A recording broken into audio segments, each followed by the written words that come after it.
Real estate certainly has roadblocks.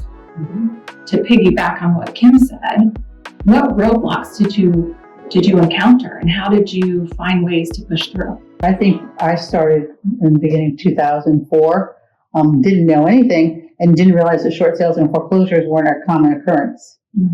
So I jumped into short sales and just learned how to do them, how to deal with the banks, the programs, and implemented them and closed them. And for me, that was just overcoming that roadblock. And that time for me was really good in real estate because people would come to me for short sales because they didn't want to do them. I had a very difficult journey actually with real estate. I probably thought I was going to quit 3 or 4 different times. I thought it was the most ridiculous career I could have ever chosen.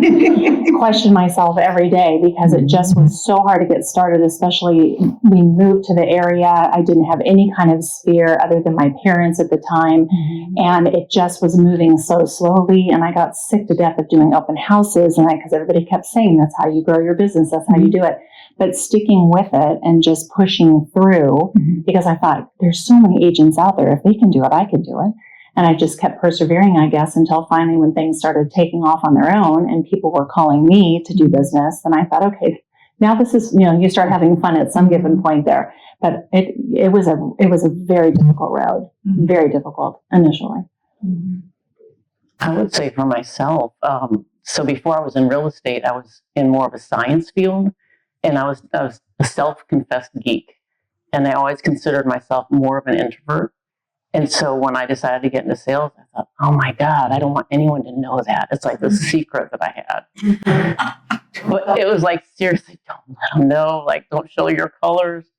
And I found that, especially working in a retirement community, that the ability to connect on a deep level was a really big deal. And people could tell that when they did connect with you, it was real.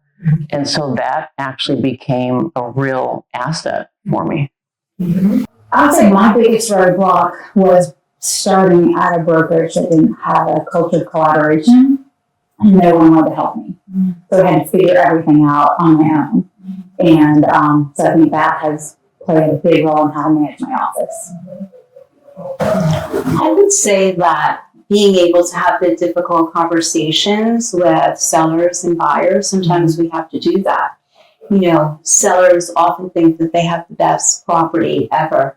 And then walking in the door and immediately knowing that they have a dog or a cat or, their expectations as far as price is unrealistic. And being able to very professionally tell them that, yes, you really would like to help them, but you need to have the conversation with them and be honest with them because the goal is to service the listing and get it sold, right? I would have to agree with that. I think the hardest thing for me was giving bad news. And you have to get used to that. Like if you're walking into somebody's home and they're very proud about it, but there's something you have to tell them that might hurt their feelings, but it's your job and you have to deliver it in a kind way. It takes years to get that down.